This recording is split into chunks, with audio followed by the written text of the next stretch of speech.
Poštovani gledatelji, s nama je gospodin Ladislav Ilčić iz Hrasta pokreta za uspješnu Hrvatsku. Gospodine Ilčiću, dobra večer. Dobro večer vama i gledateljima. Za početak, zašto ste se kandidirali na europarlamentarnim izborima? Pa Hrast je jedna relativno nova politička stranka koja u protekla 3 izbora bilježi sve bolje rezultate. Do sad smo na izbore izlazili samostalno. Ovaj put zbog vrlo loše gospodarske i političke situacije u kojom dominantnu ulogu ima Kukuriku koalicija smo se odlučili na objedinjavanje i to sa strankama koje su u svom dosadašnjem radu pokazale da su spremne uspješno i hrabro promovirati hrvatske interese i one vrijednosti koje temeljno određuju hrvatski narod. Tako smo formirali Savez za Hrvatsku koji čini 8 stranaka, osim Hrasta tu je još Hrvatski demokratski savez Slavonije i Baranje, autohtona Hrvatska seljačka stranka, Hrvatska stranka prava, Zavjet za Hrvatsku, Hrvatska zora, Akcija za bolju Hrvatsku i Obiteljska stranka. I tih 8 stranaka je na prošlogodišnjim europskim izborima osvojilo preko 9% glasova, tako da možemo reći da se radi o trećoj najsnažnijoj političkoj opciji u Hrvatskoj. I evo, sad izlazimo na europske izbore zajedno i očekujemo jako dobar rezultat. Kako biste hrvatskim građanima objasnili na koji način Europski parlament direktno utječe na njihove živote? Pa to je možda ključno pitanje ovih izbora, kad znamo da je na prošle izbore izašlo svega 20% građana. Dakle, građani ne znaju da recimo Europski parlament utječe na Europsku komisiju, daje dakle smjernice za rad Europskoj komisiji i na taj način utječe i na europske fondove iz koje će se financirati većina razvojnih projekata u Hrvatskoj. Dakle, hrvatske općine, gradovi, županije nemaju u svojim proračunima dovoljno novaca za razvojne projekte. Većina njih će se zaista financirati iz europskih fondova, tako da ono što u vašem životu, dragi građani, će se događati, znači hoće li se više asfaltirati nekakva cesta, ulagati u infrastrukturu ili u zapošljavanje ili u, ne znam, obrazovanje, kulturu, poljoprivredu, na sve to utječu odluke Europskog parlamenta. Kako Hrvatska iskorištava sredstva koja su na raspolaganju iz europskih fondova? Je li to dovoljno što smo povukli? Naravno da nije. Mislim, ne možemo biti preambiciozni. Nijedna država nije iskoristila 100% ponuđenog, evo tako da kažem. Ali Hrvatska iskorištava izrazito malo i ova nemušta objašnjenja SDP-a da im neki softver nije radio i tako dalje su zaista katastrofalna i Hrvatska mora više iskorištavati pogodnosti Europske unije jer za sad građani praktički niti ne osjećaju da su ušli u Europsku uniju. Može li Europska unija pomoći Hrvatskoj da izađe iz gospodarske krize i na koji način? Svakako da može, sigurno i preko europskih fondova i drugih prijateljskih odnosa na kojima se u Europskom parlamentu može puno utjecati, ali prvenstveno si Hrvatska mora sama pomoći, znači da napravi unutarnji ustroj i reformu državne uprave, poticaj poduzetništvu i da ne nabrajam sve točke iz programa i obrazovnog programa koji je isto vrlo važan, a koji mogu onda utjecati na razvoj gospodarstva i na izlazak iz ove ekonomske krize. Rastuća je nezaposlenost. Jedan od najvećih problema je nezaposlenost mladih ljudi i u Europi, ali i u Hrvatskoj posebno. Kako biste tu reagirali, što biste napravili da to poboljša? Hrast je član Europskog kršćanskog političkog pokreta, to je jedna mlada europska stranka koja u svojem izbornom manifestu nudi jednu novu gospodarsku paradigmu u kojem, mislim, cilj svake gospodarske politike mora biti bolji standard građana i ako idemo za tim, onda ne možemo, recimo, rast BDP-a, kao što je to bilo do sada, uzimati kao jedini kriterij gospodarskog rasta, nego moramo upravo uzimati i kriterije poput veće zaposlenosti, rast zaposlenosti, rast vlasništva, odnosno pad siromaštva i pad privatnog obiteljskog duga. U tom smislu poduzetništvo je sigurno ključna točka našeg programa. Nismo za poticanje velikih korporacija međunarodnih jer oni vrlo često se događa da jednostavno svoju proizvodnju jednostavno presele u neku drugu zemlju ili u Indoneziju i na koncu europsko gospodarstvo ima jako malo koristi od toga.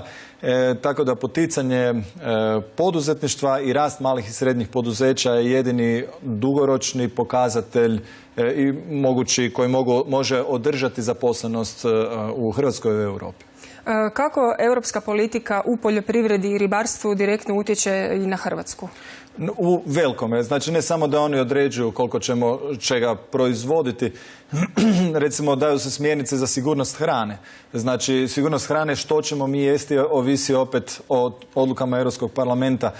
S jedne strane naravno da su te smjernice što strože, da imamo što sigurniju hranu. S druge strane, ako se naprave prestroge procedure ocjenjivanja sigurnosti hrane, to će uništiti domaće male proizvođače jer oni jednostavno neće moći ispuniti te skupe provjere.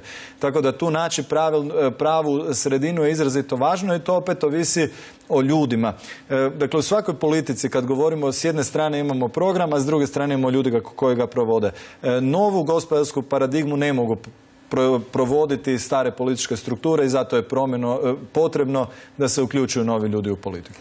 Kako vidite budućnost Europske unije? Je li rješenje u federalizaciji sve čvršćem povezivanju ili će to biti labaviji savez nego što je to danas? Mi se zalažemo za savez suverenih država, znači smatramo da više ingerencija treba pripasti nacionalnim parlamentima jer ova federalizacija koliko god teoretski ima možda i nekakve prednosti, ali u praksi čim i demokracija odlazi dalje od čovjeka, donosi sve loše rezultate.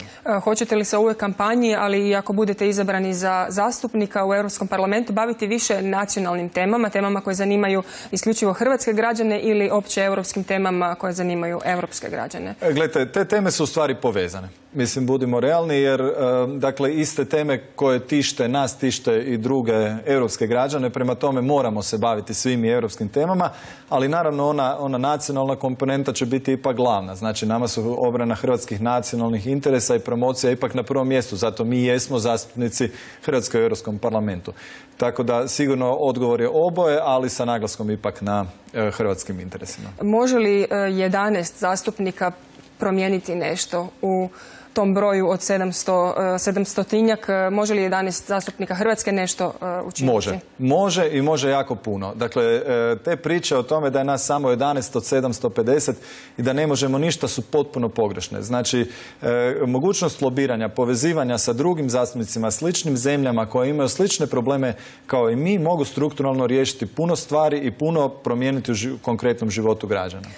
Kako se formiraju klubovi zastupnika i kojem klubu biste vi pripadali? Klubovi zastupnika se u svakom mandatu nanovo formiraju. Izvjesno je da Europska pučka stranka neće osvojiti toliko mandata kao i prije. Oni imaju dosta stroge uvjete pristupanja u njihov klub. Mi jesmo tu negdje, znači ECPM vjerojatno će biti, postoji taj klub konzervativaca, tu je možda, oni su dosta fleksibilni, znači nisu, jer opće Hrast u nekim svojim tradicionalnim vrijednostima se može nazvati konzervativnim, ali u nekim drugim stvarima je dosta daleko od konzervativizma, tako da je dosta teško, ali u svakom slučaju tražit ćemo onu fleksibilnost da nam daje slobodu po kojoj je Hrast poznat i u Hrvatskoj. Naveo bi tu i činjenicu preferencijalnog sustava glasovanja koji je, dakle, na ovim europskim izborima izrazito važan i pokazuje tu prednost koju ima Europski parlament nad našim zakonodavstvom. To jest prednost upravo taj preferencijalni sustav glasovanja.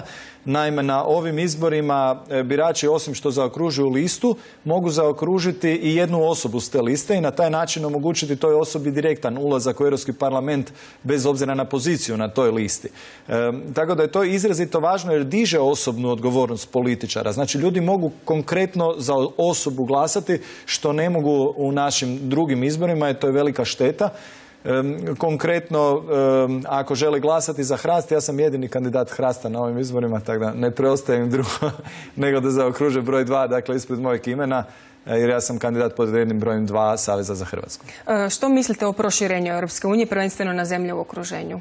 Pa mi jesmo da se Europska unija širi, međutim, naravno, ako se radi o Srbiji, tu ćemo postavljati vrlo, vrlo striktne uvjete. Znači, ne može se ući u Europsku uniju i Hrvatska neće dati suglasnost ako se nas pita ulasku Srbije u Europsku uniju, ako oni ne isplate ratnu štetu i da razjasnimo neke stvari iz povijesti, jer pazite, povijest je učiteljica života, prema tome. Približavamo se kraju vašeg predstavljanja, molim vas da se obratite direktno biračima.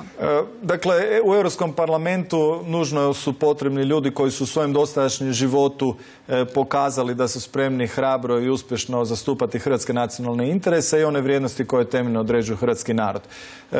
Osim ovih gospodarskih tema, nisam spomenuo obiteljske teme. U Europskom parlamentu je vrlo jak taj jedan radikalno liberalni lobby koji želi nametnuti državama članicama od homoseksualnih brakova do pobačaja, eutanazije, dakle neke stvari koje u biti ne spadaju na Europski parlament. Ilčiću, došli smo do kraja. Hvala vam lijepa. Hvala i vama na prilici. Poštovani gledatelji, hvala na pozornosti. Doviđenja.